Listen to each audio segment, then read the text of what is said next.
Commander Alan Baker watched the huge space station through the main window of the USS Courage. The station looked like a giant ring, spinning slowly among the stars. It was made of materials no human had ever seen before. The light from a nearby star made the station shine with colors that seemed almost alive. "Sir, we're getting docking instructions," said Lieutenant Susan Collins from her control desk. Her hands moved quickly over the glowing screen as she tried to understand the alien message. Alan nodded but kept his face calm. Inside, his heart pounded with worry. Humans had only found a way to travel faster than light 15 years ago. Now they were face to face with aliens who had been traveling between stars for thousands of years. The Galactic Council had over 200 different alien species in it. They had invited Earth to apply for membership. "Take us in, Lieutenant Patel," Alan ordered. The young pilot guided their ship toward the massive docking area with steady hands. "Approaching the dock now, sir." As the Courage moved into the huge hangar, Alan saw dozens of alien ships. Some looked like they were made of crystal and glowed from within. Others seemed almost alive, pulsing and moving slightly. Some were perfect shapes that looked like they came from a math book rather than a factory. Next to these ships, the Courage looked plain and simple. It was built to work, not to look pretty. The human ship was mostly metal and strong plastics, built to be tough and reliable. "Everyone prepare to meet the aliens," Alan said through the ship's speakers. "Remember why we're here. We represent all of Earth today." Ambassador Kelly Wilson walked onto the bridge. Her uniform was perfect without a single wrinkle. "Are we ready, Commander?" "As ready as we'll ever be," Alan said, fixing his own uniform. "But I'm worried about the weapons part of our presentation. The Council specifically asked to see our weapons, but from what we know about their technology..." Kelly's face became serious. "They just want to see how dangerous we might be. It's normal for them to ask new species. But our weapons are hundreds of years behind theirs," Alan said. "Our reports show that even their weakest shields could stop our strongest weapons without any problem." The ambassador put her hand on his shoulder. "Then we show them what we have, except that we're behind, and focus on our other strengths, our art, our ideas, our adaptability. Not everyone gets into the Council because of their weapons." Alan wasn't sure. Something about the Council's interest in weapons felt wrong, like they were setting humans up to look foolish. But orders were orders. "Docking complete," Lieutenant Patel announced. Kelly stood up straight. "Let's show them what humans can do." The Council meeting room was bigger than any room Alan had ever seen. It was round and at least half a kilometer across. Thousands of aliens sat in rows that went up like stairs around a platform in the center. Above them, a clear dome showed the beautiful colors of a nearby space cloud. The human group, led by Ambassador Kelly, walked down the long path to the center platform. Alan walked behind her with Security Chief Joe Ryan and Science Officer Mia Garcia beside him. At the highest level sat the Council elders, leaders from the first species that started the Galactic Alliance. They looked nothing alike. One was like a walking crystal. Another looked like a cloud of gas inside a container. But they all had one thing in common. They looked at the humans like adults watching children at play. "Earth representatives." A musical voice echoed through the room. It came from a tall, blue-skinned alien with forearms and eyes that looked like pools of liquid silver. "I am High Elder Zeexal of the Luraxi. The Council welcomes you." Kelly bowed politely. "High Elder, we come in peace and thank you for this chance. Earth is honored to be here." The formal greetings went on for almost an hour. During this time, Alan noticed the Council members making faces and small gestures when Kelly talked about human achievements. Some were clearly trying not to laugh. Finally, they got to the part Alan was dreading. "As we always do," Elder Zeexal said, "we ask all species who want to join the Council to show us their defense technologies. This helps us understand how to share our own technology safely. Please show us your military capabilities." Kelly nodded to Alan, who stepped forward with a small crystal that contained information about Earth's best weapons. He put it into the projector in the middle of the platform. The display lit up and showed Earth's nuclear weapons, plasma guns, rail guns, and experimental laser weapons. Alan explained each one professionally, but he couldn't ignore the growing sounds of whispers and what seemed like muffled laughter from the council members. When he finished, a lizard-like elder with rust-colored scales leaned forward. "These are your most advanced weapons? Atomic explosions and basic particle beams?" His translator didn't hide the scorn in his voice. Alan's jaw tightened. "Yes, Elder. We know our technology isn't as advanced as council members. Earth has been focusing on peaceful technologies instead and—" "Interesting," interrupted another elder who looked like floating metal balls connected together. "You still use physical bullets and explosions. Most species stop using such basic methods within their first 1,000 years of development." Joe Ryan tensed beside Alan, his hand moving toward the laser pistol at his hip. Alan slightly shook his head, warning the security chief to stay calm. "Perhaps," Kelly said smoothly, "this is a chance for us to learn. Earth has much to learn from the Council's advanced civilizations." Elder Zekesal's silver eyes twinkled with amusement. "Indeed, but I must ask, how did your species achieve faster-than-light travel with such basic understanding of energy? It seems unlikely." "Humans are creative problem solvers," Kelly replied diplomatically. "Or just very lucky," the lizard elder added, with what looked like a sneer. "Your weapons wouldn't even scratch the shields on our smallest maintenance ships." The room filled with alien laughter, some whistling, others making deep rumbling sounds, others making high-pitched noises. All were clearly laughing at humans. Alan felt his face get hot with embarrassment and anger. Even Kelly's diplomatic calm slipped for a moment, showing a flash of anger before she controlled her face again. "We have noted your weapons demonstration," Elder Zekezel said when the noise died down. "Tomorrow we will continue by looking at Earth's cultural contributions." As the humans were led out of the room, Alan heard pieces of alien conversations, like watching babies playing with toy weapons. "How did they even make it to space? Barely out of their own solar system," Joe muttered under his breath. "That went great," Mia Garcia shook her head. "They treated us like we're a joke." "Ambassador," Alan said quietly as they walked, "I think we need to change our approach. The Council clearly doesn't respect us." Kelly's face showed nothing as she replied, "Respect is earned, Commander, and sometimes it's earned in surprising ways." None of them noticed the small, gray-skinned alien watching them from the shadows, its large black eyes showing not mockery, but worry. 3 weeks had passed since their first meeting with the Council. Things had not gotten better. Every time the humans gave a presentation, the Council elders looked down on them. Earth's best achievements in medicine, farming, and fixing the environment were treated as simple solutions to problems most alien species had solved thousands of years ago. Alan sat in his room on the USS Courage, reading reports from Earth when his communication screen made a sound.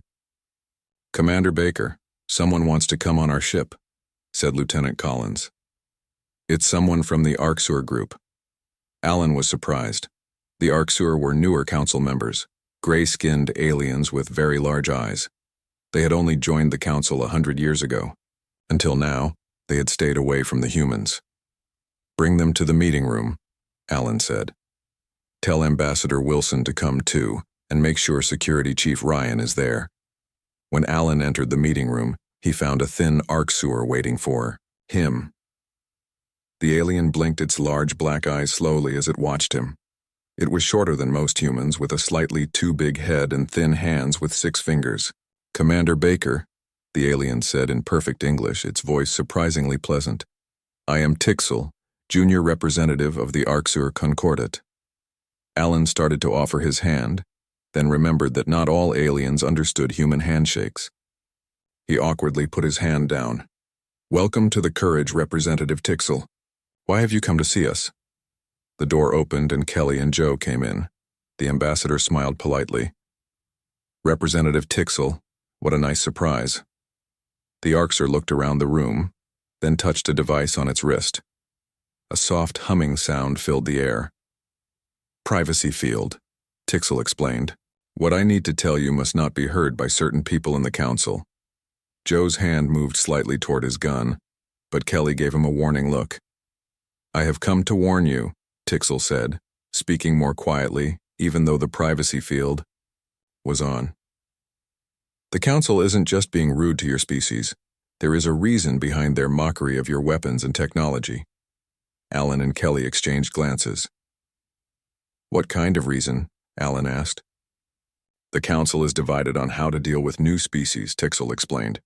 "Some, like my people, believe in true cooperation and growth together. Others see new species as potential threats or resources to be controlled." "Controlled how?" Joe asked in a hard voice. Tixel blinked slowly. "The Council has met few species that figured out faster than light travel on their own. Most were helped by existing members or found the secrets in ancient ruins. Earth did it entirely by itself, which has caused worry." Kelly leaned forward. "Worry that we might develop too quickly?" "Exactly," Tixel said. "The mockery of your weapons is on purpose. They want you to feel less advanced, to eagerly accept help that would actually limit your growth. The agreements they will offer have hidden rules, technology that makes you dependent on them, promises to give them resources, and limits on your military." "That's terrible," Alan said. "It goes against the very ideas of cooperation they claim to stand for." Tixel made a gesture that seemed like a sad smile.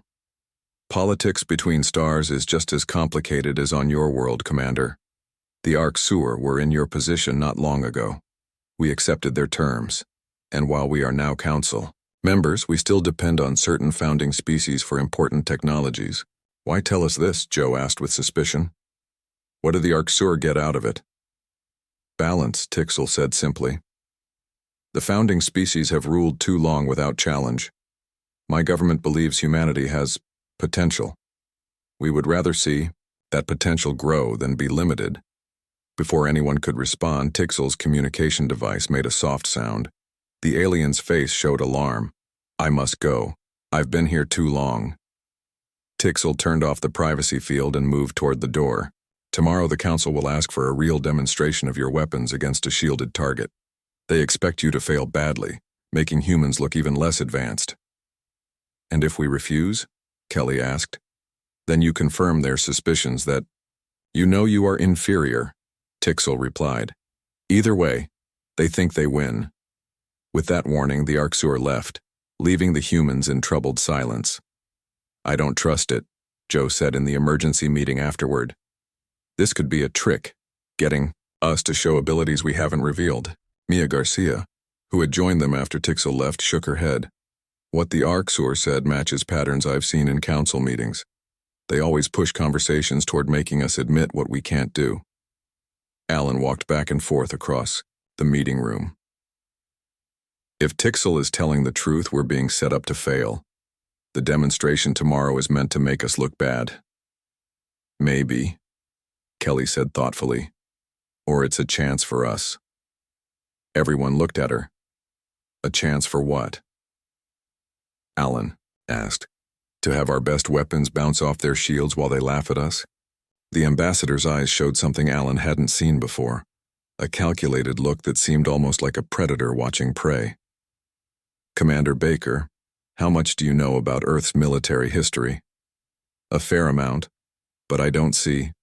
"Sometimes," Kelly interrupted, "looking weak when you are strong is the most powerful position." She turned to Mia. "Dr. Garcia, you've been studying Council technology. What have you learned about their shield systems?" Mia showed some data on her tablet. "Their shields work by spreading out and redirecting energy. Instead of blocking attacks, they basically absorb and redirect the energy. It's much more efficient than our barrier-type shields." "And would they expect us to know this?" Kelly asked. "Probably not," Mia replied. "We've had very little access to their technical details. Most of my analysis comes from watching and making theories." Kelly nodded slowly. "Lieutenant Collins, who's our weapons expert?" "That would be Lieutenant Paul Wilson," Joe answered.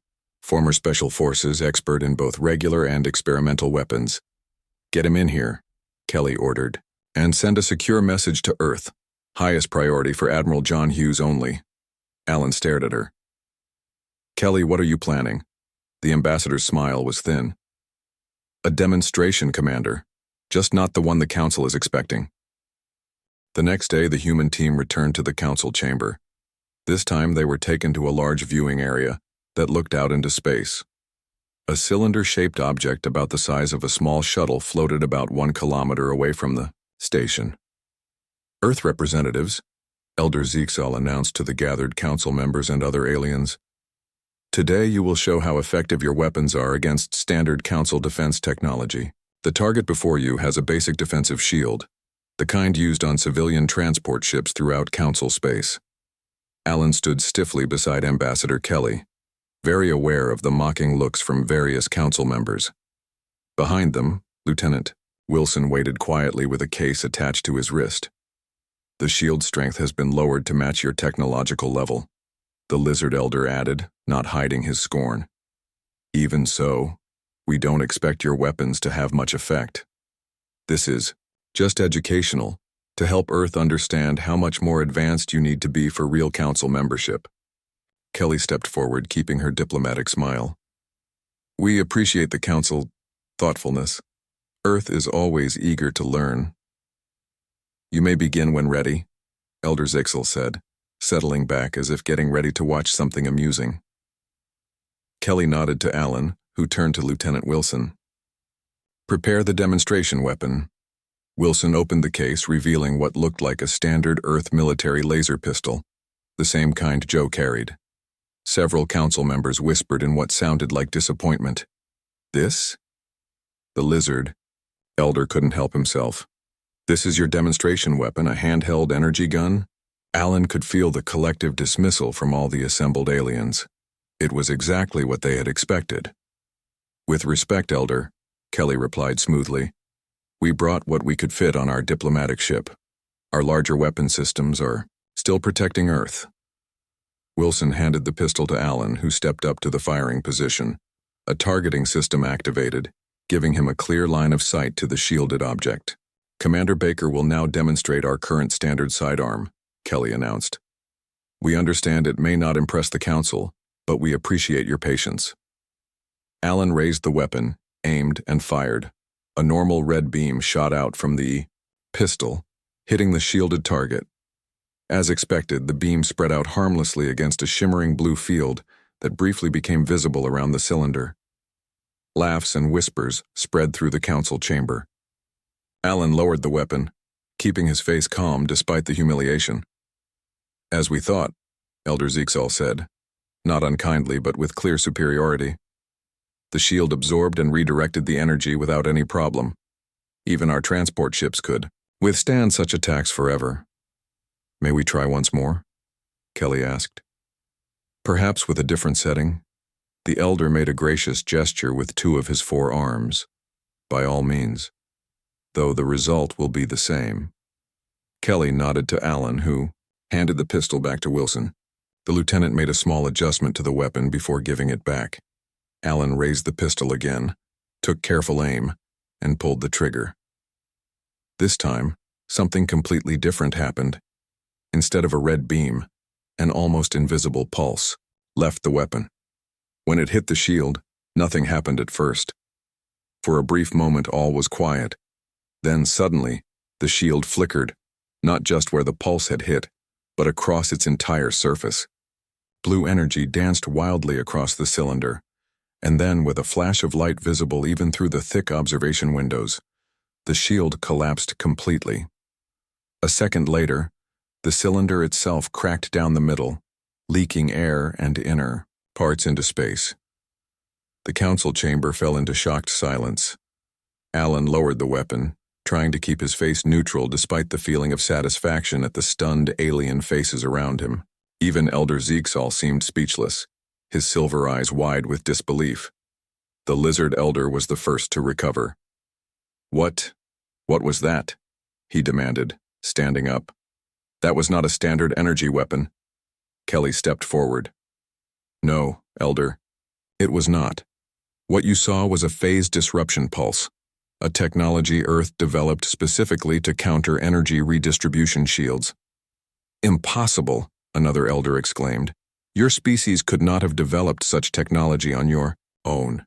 You've had no access to advanced shield designs. Actually, Kelly replied coolly, we developed this technology through observation and theoretical modeling, just as we developed faster-than-light travel. Humans have always been good at seeing patterns and finding solutions with limited information. Whispers spread throughout the chamber, no longer mocking but alarmed. Alan handed the pistol back to Wilson, who secured it in the case.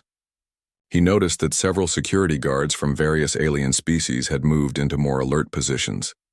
The mood had shifted from mockery to wariness in an instant. Earth representatives, Elder Zeksal said, his musical voice now carrying a hint of strain. This demonstration was unexpected. The Council requests a full technical briefing on this technology. Kelly's smile remained diplomatic, but her eyes had hardened. With respect, Elder, Earth is not yet a Council member. As you've noted repeatedly, we are less advanced in most areas. This is one of the few areas where we seem to have developed along a different path.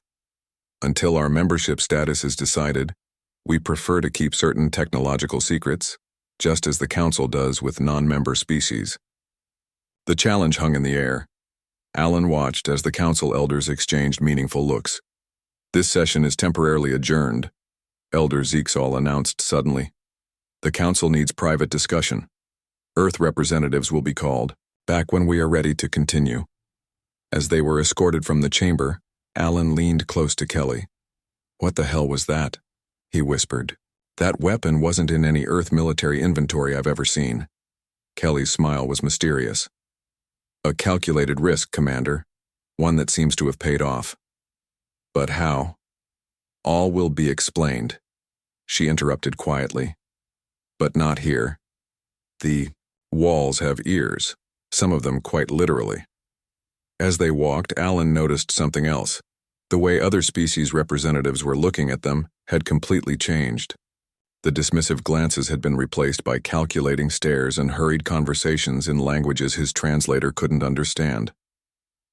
In just a few minutes, humanity's position in galactic politics had fundamentally changed. Hours later, the human team gathered in the secure meeting room aboard the USS Courage. Ambassador Kelly had finally agreed to explain what had happened. The weapon was real, she began, looking at their shocked faces. But it wasn't entirely from Earth. What does that mean? Alan asked. Where did it come from? Kelly nodded to Lieutenant Wilson, who placed the case on the table and opened it. The pistol is standard Earth military issue, Wilson explained. But the power cell and emission parts were modified based on technology we found at a crash site in the Sierra Nevada mountains in 2088. A crash site? Joe repeated in disbelief. You mean? Yes, Kelly confirmed. For nearly 50 years, Earth has been studying recovered alien technology. We've kept this secret not just from the galactic community, but from most of our own people. Alan felt like the floor had dropped from under him. That's impossible. Something that big couldn't be hidden. It was hidden because it had to be, a new voice said. They all turned to see a holographic figure appearing in the center of the room. An older man wearing an Earth military admiral's uniform. Admiral Hughes, Kelly acknowledged with a respectful nod. Ambassador, Commander, the admiral greeted them. I'm sorry for the secrecy, but now that you've used the PDP weapon, it's time you understood the complete picture. Alan stood straighter in the presence of his superior officer. Sir, with respect, I should have been told about this before the mission. Need to know basis, Commander, Hughes replied without apology. Until we confirmed the Council's intentions, we couldn't risk telling more people. The Admiral's hologram gestured, and a three-dimensional star map appeared beside him. In 2088, we recovered technology from a scout ship that had crashed in the Sierra Nevada mountains. There were no survivors, but the ship's logs were partly intact. They belonged to a species called the Vishari, a civilization that once spread across this region of the galaxy. The star map highlighted a large portion of what Alan recognized as the Orion Arm. The Vishari were almost wiped out in a conflict with the founding members of what is now the Galactic Council, Hughes continued. The ship that crashed on Earth was one of their last, carrying refugees and a warning. A warning about what? Mia asked. About the Council's true nature, Kelly answered. They present themselves as helpful guides for developing species, but their actual goal is to identify and neutralize potential rivals before they become threats. Alan's mind raced. Tixel was telling the truth. Partly, Hughes corrected. The Arksur probably suspect something, but they don't know what we know. The Vishari records contained technical details far beyond what humanity could have developed on its own, including shield-penetrating weapon designs and faster-than-light travel concepts. So we didn't actually develop FTL on our own, Joe said, sounding disappointed. No, we did, Kelly countered. The Vishari data gave us a theoretical foundation, but the practical application was entirely human ingenuity. We took a different approach than either the Vishari or the Council species, which is exactly why our arrival surprised them so much. Admiral Hughes nodded. The Council has met two types of species, those they can easily dominate technologically, and those who follow predictable development paths they've seen before. Humanity fits neither category. We've been selectively integrating Vishari concepts with our own development, creating hybrid technologies that follow neither pattern. Like the phase disruption pulse, Wilson added, pointing to the modified pistol. It works on principles the Council hasn't encountered because they eliminated the civilization that developed them before those ideas could spread. Alan sat back, trying to process everything. So this entire diplomatic mission has been, what? A test? A calculated revelation, Kelly corrected. For 50 years, Earth has been preparing for this moment, our first official contact with the Council. We needed to understand their true intentions before deciding how much to reveal. Their mockery of our weapons was the confirmation we needed, Hughes said. If they had been genuinely interested in peaceful integration, they would have offered technology exchange programs and educational initiatives. Instead, they tried to establish psychological dominance and dependency. Mia leaned forward. What happens now? We've shown a technological capability they didn't expect. They'll be suspicious. That's exactly what we want, Kelly said with a thin smile. Suspicion leads to respect. Respect leads to caution. And caution may give us the time we need. Time. For what? Alan asked, though he was beginning to understand. Admiral Hughes's expression was serious. Time to prepare Earth for the reality of galactic politics, Commander. The Council doesn't accept equals. They only recognize servants or threats. Since we refuse to be servants, we must present ourselves as enough of a threat to earn a seat. At the table, we don't need to match their military might, Kelly added. We just need to be dangerous enough that trying to control us would cost more than working with us. Alan considered this. And the PDP weapon achieved that goal? It showed that we understand their technology well enough to counter it in unexpected ways, Hughes confirmed. One small weapon that can penetrate their shield suggests we might have other surprises. That creates uncertainty, and uncertainty breeds caution. A communication alert sounded through the room. Lieutenant Collins's voice came over the speaker. Ambassador Commander, the Council has requested you return to the chamber immediately. Kelly stood straightening her uniform. It appears our demonstration has sped up their discussions. She looked at each of them in turn. What happens next will determine humanity's place in the galaxy for generations to come. Whatever the Council proposes, remember, we negotiate as equals, not as beggars. As they prepared to leave, Alan caught Kelly's arm. One question, Ambassador. The phase disruption pulse. How many more do we have? Kelly's expression revealed nothing. That, Commander, is exactly what the Council is afraid to find out. The Council chamber felt different when they returned. The atmosphere tense, the previously dismissive representatives now alert and watchful. Alan noticed security had been increased, with armed Council guards positioned around the room. Elder Zeexal rose as they approached the central platform. Representatives of Earth, the Council has discussed your demonstration at length. We appreciate the Council's consideration, Kelly replied evenly. The Elder's silver eyes studied her intently before continuing. Your technology is unexpected, especially from a species so recently arrived on the galactic stage. Humanity has always been innovative, Kelly said. Sometimes necessity drives creativity in unexpected directions. The lizard elder leaned forward. Let's stop with diplomatic evasions. Your weapon used principles consistent with Vishari technology, a civilization that has been extinct for over 5 centuries. A murmur ran through the chamber. Alan maintained his composed expression, though inside he was shocked at the direct accusation. Kelly didn't flinch. I'm afraid we don't know about the Vishari, Elder. The technology principles of our phase disruption pulse were developed through Earth's independent research. An extraordinary coincidence, the lizard elder replied, his tone making clear he believed no such thing.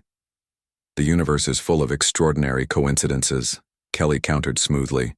After all, wasn't it coincidence that led to our species, developing faster than light travel using a different theoretical framework than the Council standard? Elder Zeexal raised 2 of his hands in a calming gesture. Regardless of its origin, your demonstration has changed certain assumptions about Earth's technological development.